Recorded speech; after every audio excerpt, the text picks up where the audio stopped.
ሰላም ውድ የቻናል ቤተሰቦች እንዴት ናቸውልኝ? እኔ በጣም ደህና ነኝ። ዛሬ ወደ አትላስ ተመልሰን መጥተናል። እንደምትመለከቱት እዚህ ወተር ፓርኩ ፕሮጀክት ነው እያየን ያለ ነው። ጉብኝታችን የጀመርነው እንግዲህ ከወተር ፓርኩ ይሆናል ማለት ነው። እናጠናቀቀው ደግሞ ዙሪያ ዞረን በፒኮክ ፓርክ ወደ አትላስ ስፖርት ስፍራዎች ወይም ደግሞ የዚህ የቴኒስ መጫወቻዎቹ አካባቢ ይሆናል። እንግዲህ አዳዲስ ቤተሰቦች ሰብስክራይብ እያደረጋችሁ እንደዚሁም ደግሞ ነባር ቤተሰቦች ላይክ በማድረግ ጀምሩት። ሀሳብ አስተያየታችሁንም አስቀምጡ። እንግዲህ ትላንትና የኮሪደር ነበረ የነ ወደ ቦሌ በመሄድ ቦሌ መድኃኔዓለም እስከ ሞይንኮ ከዛም አንደርግራውንድ መተላለፊያው ቦሌ ብራስ ጋር ያለውን ነበር ያስጎበኘኋችሁ። ዛሬ ደግሞ እንደምታዩት ወደ አትላስ መጥተናል ማለት ነው። በእርግጥ አሁን በፒኮክ በኩል ነው የተነሳ ነው።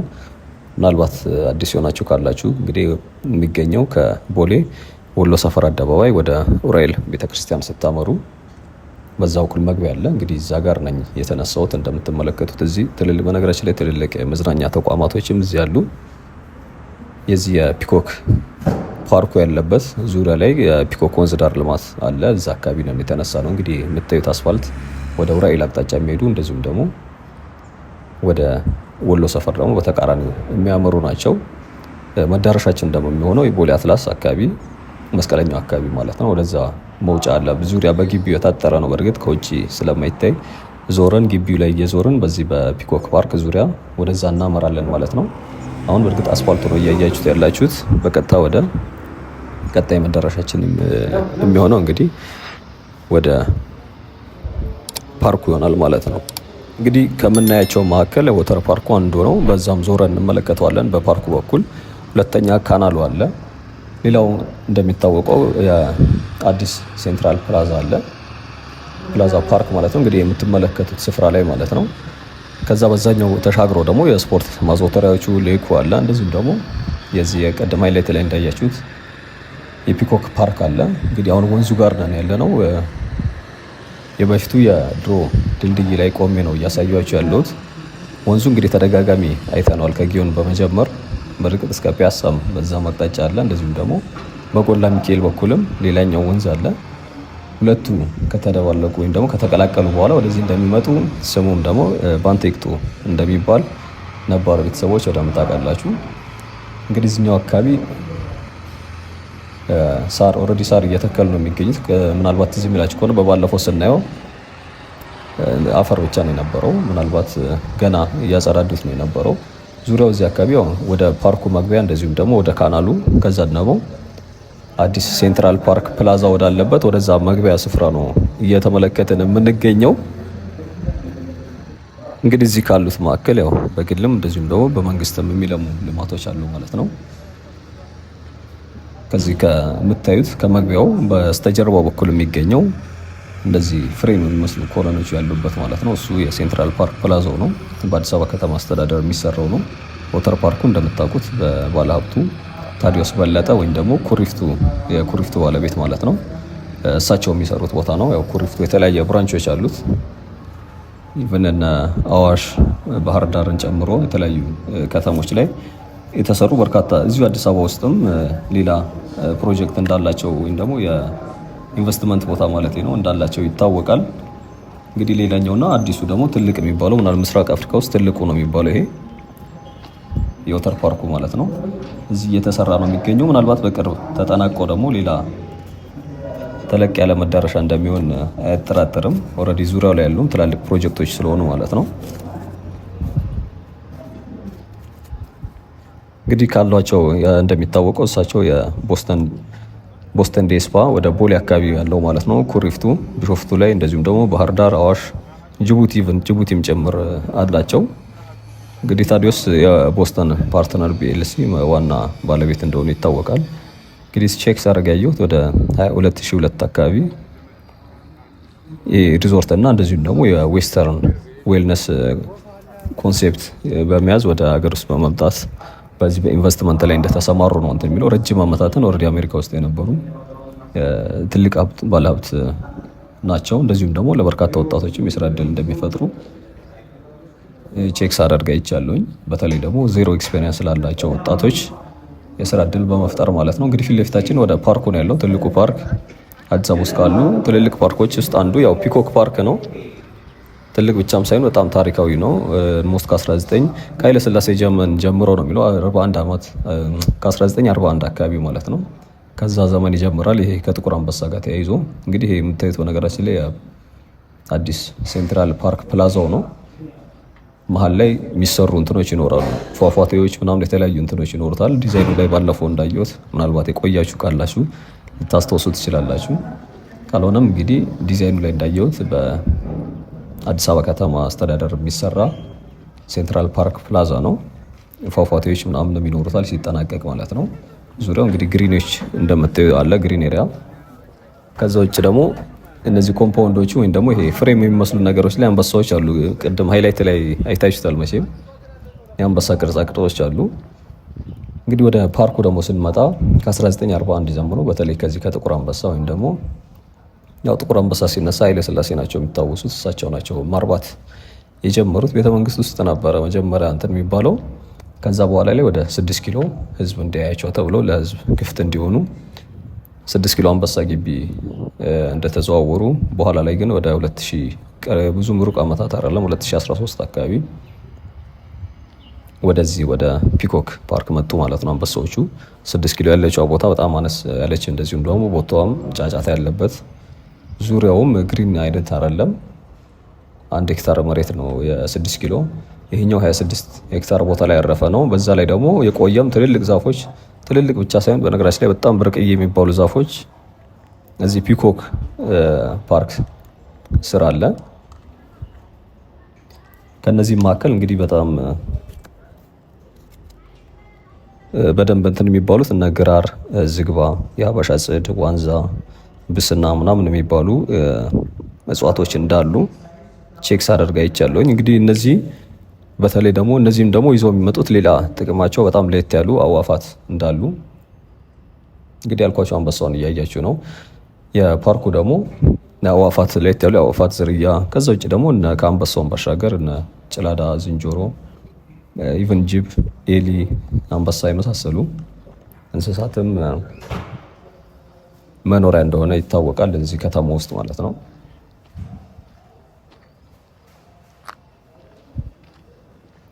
እንግዲህ እዚህ አዲስ አበባ ውስጥ ከዚህ በፊት በደንብ ሰርግ በተለይ ደግሞ ለሙሽሮች ለአዲስ ተጋቢዎች በደንብ ከሚመረጡ ስፍራዎች ውስጥ በዋናነት ከሚጠቀሱት አንዱ ይሄ ፓርክ ነው የነበረው።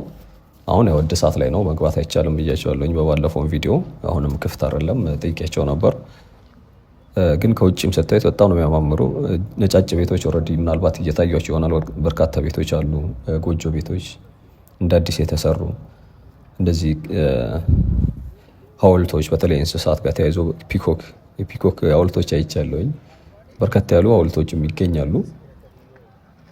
እንግዲህ በፊት ሌላው በደንብ የሚጎበኝ የነበረው በቤተሰብ በተለይ ወላጆች ልጆቻቸውን ይዘው ምናምን የፋሚሊ ሰዓት ማክበሪያ ከነበሩ ስፍራዎች አንዱ ይህ ፓርክ ነው። ወጣቶች በቲም ሆነው የሚስሉ ሰዎች ወር አንባቢዎች ምናምን ስነ ጽሁፍ ላይ ኢንተረስት ያላቸው ማለት ነው። እንግዲህ ሌላው እዚህ ጋር የምናየው እንደምትመለከቱት ስዕሎች የተሳሉበት አርት ነገር የሚታይበት የካናሉ ነው። ካናሉ ከዛ ተነስቶ ወደዚህ ዙሪያ ከርቭ እንደሚሰራ ይታወቃል። ሌላው እንግዲህ አሁን አዲስ ነገር ባለፈው እንትን ካላልኳችሁ እዚሁ ግራውንድ ላይ በርካታ የመኪና ማቆሚያ ፓርኪንግ ስፍራ እየተሰራ እንደሆነ በተለይ ደግሞ ለዚህ ለወተር ፓርኩ ተብሎ መቼም ወተር ፓርኩ ሲጠናቀቅ ብዙ ሰው ኤክስፔክት ይደረጋል እንደሚመጣ። ለፓርኪንግ ስፍራ ተብሎ የተሰራ ግራውንድ ላይ ቦታ አለ የሚል አይቻለሁኝ። ምናልባት እዛ መግቢያው አካባቢ መሽሎኪያን እንትን ነገር አለች ወደ ውስጥ የምታስገባ ወደ አንደርግራውንድ ማለት ነው። ልክ መስቀል አደባባይ እንዳለው ወደ አንደርግራውንድ መግቢያ እንትን አለች። እሷ ልትሆን ትችላለች ምናልባት፣ ወይ ደግሞ ሌላ ካለ የምታውቁት እዚህ አካባቢ ልጠቁሙ ትችላላችሁ። ያው አዳዲስ ነገር በነገራችን ላይ እዚህም አካባቢ የሚሰሩ ምናምን ሰዎች ያያሉ፣ ኮመንት እንትን ይሉኛል። ማስተካከያም ሲኖር እንደዚሁም ደግሞ ስጠይቅ አይ እንደዚህ ነው የሚሉኝም አሉ። ስለዚህ ሼር ብታረጉን ደግሞ ለምናልባት ቀጣይ ስንመጣ ለመረጃም ይሆናል። እንግዲህ ፓርኩ ዙሪያ ላይ እንደሚታወቀው በጣም ብዙ ሰው ነበር በፊት ላይ። እዚህም አካባቢ የነበራችሁ ኮመንት ላይ የምትነግሩኝ ሰዎችም አላችሁ፣ እዛ ነበረን ትሉኛላችሁ። እኔም ሰፈሩ በደንብ አውቀው ነበር እንዳልኳችሁ ከዚህ በፊት።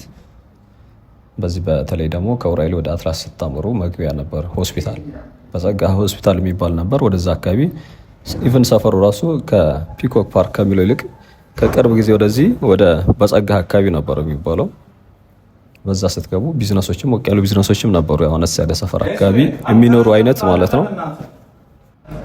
ከዛ ስታምር ወደ ውስጥ ስትገቡ ደግሞ ዙሪያው ላይ ብዙ ቤቶች ነበሩ። ኢቨን አስፓልቱ ዳር ላይ የሚታዩ ቤቶች ነበሩ።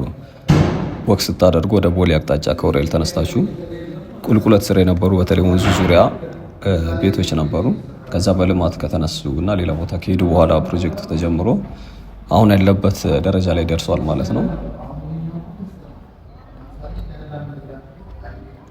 እንግዲህ ወደ ወተር ፓርኩ ወደ መጨረስ እየደረሰን ነው። ፊት ለፊት የምታዩት ትንሿ ህንፃ ነገር እንግዲህ ወደ ድንበር አካባቢ ነው የምትገኘው፣ የአትላስ ወንዝ ዳር እና እንደዚሁም ደግሞ የፒኮክ ወተር ፓርክ ወይ ደግሞ የወተር ፓርኩ ብቻ ፒኮክ ፓርኩ ሳይሆን ወተር ፓርኩ እንግዲህ ከሱ ተነስቶ ቅድም ወደ ተነሳንበት አድርጎ በቀጥታ ወደ ቦሌ ሩዋንዳ እንግዲህ እዛም የወንዝ ዳር ልማት እንዳለ ይታወቃል። ሁለቱ ወንዞች ከርቭ ያደርጋሉ።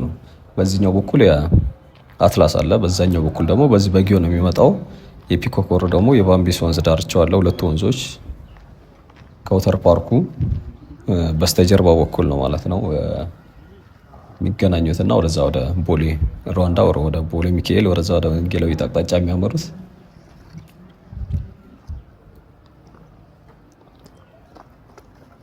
በባለፈው ቪዲዮ ስናይ እንደነበረው እዚህ አካባቢ ትዝ የሚላችሁ ከሆነ በርካታ እንጨቶች ነበሩ። ይሄ መሬት መንሸራተቱን መደገፊያ ወይ ደግሞ ከዳገት ወደ ቁልቁለት ብዙ ጊዜ መሬት በራሱ ይንሸራተታል። ከዚህ በፊት የጫካ ፕሮጀክት ወደዛ ስንሄድ ከመገናኛ ወደ ጫካ ስንሄድ ትዝ የሚላችሁ ከሆነ ይሄ የመሮጫ ትራኩ ያለበት አካባቢ ዴት ተራራው የካ ተራራ አንደኛው ወደ አስፋልቱ እየመጣ እንደሆነና ይሄ እንትኑን እየፈረካከሰው እንደሆነ አሳይቻችሁ ነበረ፣ የመሮጫ ትራኩ በኩል ማለት ነው።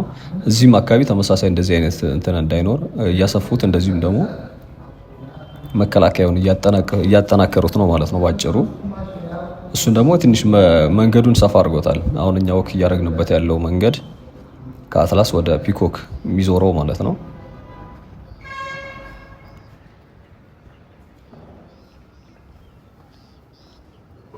ይሄ አሁን የምታዩት ስፍራ ማለት ነው። ምናልባት ኢቨን መንገዱ ለየት ይላል። በዚህ በኩል አሁን የሄድኩ ያሉት የተደለደለ እንደዚሁም ደግሞ የጠጠር አይነት የሚመስል ነው። በዛኛው በኩል ደግሞ አፈር ነው። በግራ በኩል ይሄ መንገዱ የምታዩት ማለት ነው። እቺኛው አሁን የተጨመረች ባለፈው ብዙ እንጨቶች ተደርድረው የነበሩበት ቦታ ነው። ያንን አንስተውት እንደዚህ ያደርገውታል ማለት ነው።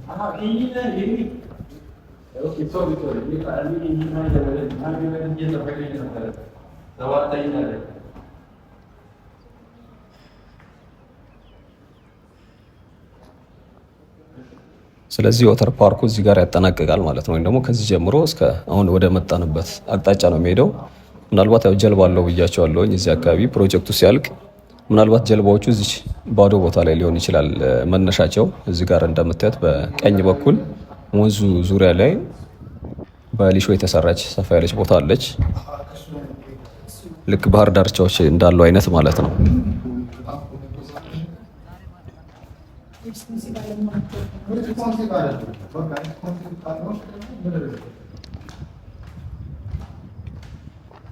እንግዲህ በዛ ባሻገር ደግሞ ያው ባለፈው ያየነው የዚህ የአትላስ ሩዋንዳ ኮሪደር አለ። እዛ አካባቢ በጣም ትልልቅ ሆቴሎች የሚገኙበት እንደዚሁም ደግሞ ኤምባሲዎች፣ ኢንተርናሽናል ተቋማት እነ ኢዩ ምናምን ያሉበት ባለፈው ቪአይፒ ኮሪደር ቀጣዩ ቪአይፒ ኮሪደር የሚል አንድ ቪዲዮ ሰርች ነበር። እሱ ማለት ነው። እሱም እንግዲህ እየተጠናቀቀ ነው የሚገኘው። በነገራችን ላይ ትንሽ ነው የቀረው የእግረኛ ወክ ማረጊያው ምናምን ኤሪያ ላይ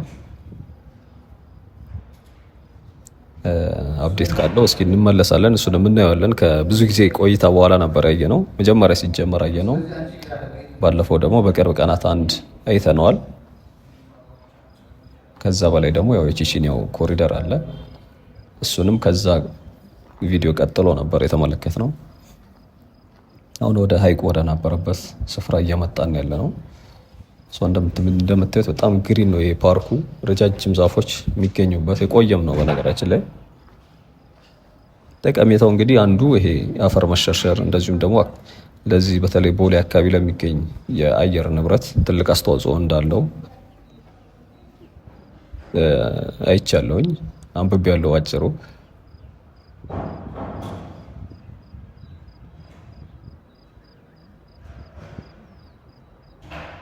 እንግዲህ ሌላው እዚህ አካባቢ ሪል ስቴቶች በብዛት አሉ። በተለይ ደግሞ አሁን ይሄ የጀነራል ሰዓረ ጎዳና በሚባለው መስመር ውስጡ ላይ ማለት ነው። አስፋልት ዋናው ዳር በእርግጥ አስፋልት ዳርም አሉ። ዋናው መንገድ ሆቴሎች፣ ሞሎች አሉ። ትልልቅ የመዝናኛ ቤቶችም ጭምር ማለት ነው። ከዛ ወደ መንደር ደግሞ ገባ ስትሉ ኤምባሲዎች፣ ሪል ስቴቶች ይገኛሉ። እንግዲህ ወደ ድልድዩ አካባቢ ነው ፊት ለፊታችን እያየን ያለ ነው። እዚህ ጋር ያው ውሃው እንዲፈስ ተደርጓል። በዚህ በቀኝ በኩል ደግሞ አይ ቲንክ የሆነ አዲስ የጀመሩት ነገር አለ፣ ግን ገና ቁፋሮ ላይ ነው። ምን እንደሆነም አያስታውቅም።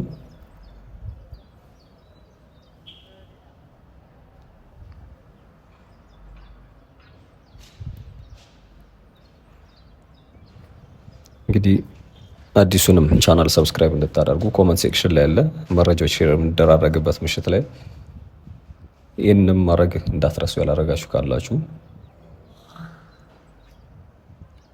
ቀጥሎ መዳረሻችን የሚሆነው ወደ ስፖርት ስፍራዎች እንደዚሁም ደግሞ በፓርኩና ሌላ አንዲት ክፍት እንትን አለች እየተሰራ ያለ ቤት አለ። እንደዚሁም ደግሞ ምናልባት የስፖርት ማዘውተሪያ ስፍራ ነው የሚመስለው። ዞረን በፓርኩ ወደ ግራ ደግሞ እንዞራለን። ፓርኩን ከጨረስን በኋላ በቴኒስ መጫወቻዎቹ ስፍራና እንደዚሁም ደግሞ በፓርኩ ከዛ በታጠሩት እነዚህ አስፋልቱ ዳር ላይ እንደሚታወቀው የሚቆፍሩ ማሽነሪዎች ምናምን ያሉበት የታጠሩ ቦታዎች አሉ። እነዛ አካባቢ ያው በግል ባለሀብቶች የሚለሙ አካባቢ ማለት ነው። በእነሱ መሀል ላይ ሌላ አንድ ፕሮጀክት አለች ትንሽዬ፣ እሷንም የምንጎበኘ ነው የሚሆነው። ዘን እሱን ከጨረስን በኋላ የመጨረሻው ማሳረጊያችን ወደ ስፖርት ቴኒስ ስፍራዎቹ እነሱን አይተን ነው የዛሬ ጉብኝት የምናጠናቅቀው።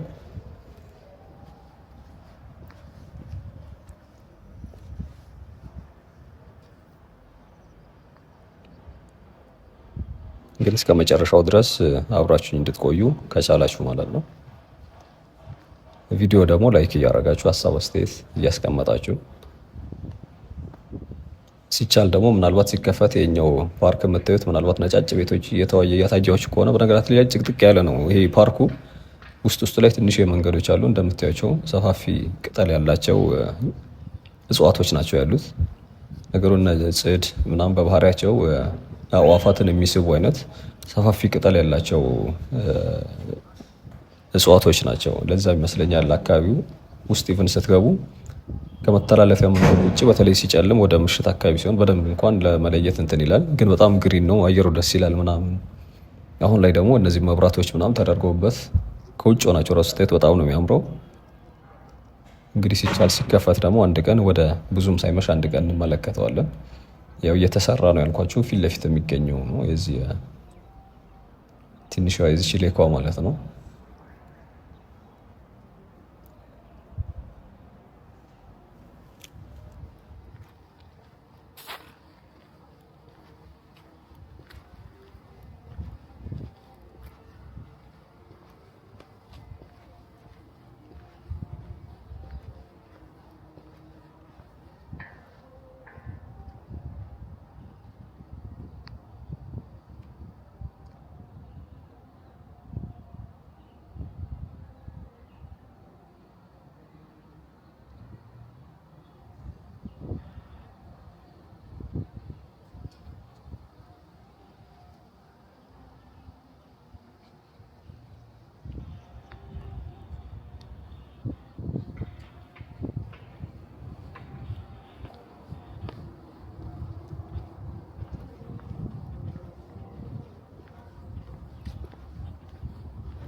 መግባት አይቻልም እዚህ?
ያልኳችሁ ስፍራ እንግዲህ እቺ የምትመለከቷት ነች፣ አዲስ ያልኳችሁ ማለት ነው። ከጀርባዋ ያው የሰላም በር ድልድይ ያለ ወይም ደግሞ የፒኮክ ወንዝ ዳርቻ እንደዚሁም ደግሞ አዞዎቹ ያሉበት ስፍራ ነው ያለው። ከዚህ ጀርባ እንግዲህ በዚህኛው በቀኝ በኩል የግል የሚሰሩ ያልኳችሁ ቤቶች አሉ ወይም ደግሞ ኮንስትራክሽኖች። ወደ ምንዞርበት ግራው ደግሞ እንደምታዩት በጣም ትልልቅ ዛፎች ናቸው እንደምታዩት ያሉት። እንግዲህ ከዚህ ከወጣን በኋላ ደግሞ ወደ ስፖርት ማዘውተሪያ ስፍራዎቹ እናመራለን። አብራችሁኝ ቆዩ።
እንግዲህ ስፖርት ማዘውተሪያ ስፍራዎች ወይም የቴኒስ መጫወቻዎቹን አየን።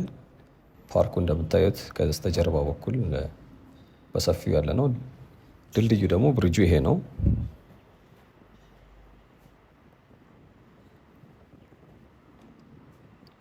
ወደምንዞርበት ደግሞ ኦልሬዲ ሆቴሎቹ የሚገኙበት ስፍራ ነው። እስካሁን ስለተከታተላችሁ አመሰግናለሁ። ቻው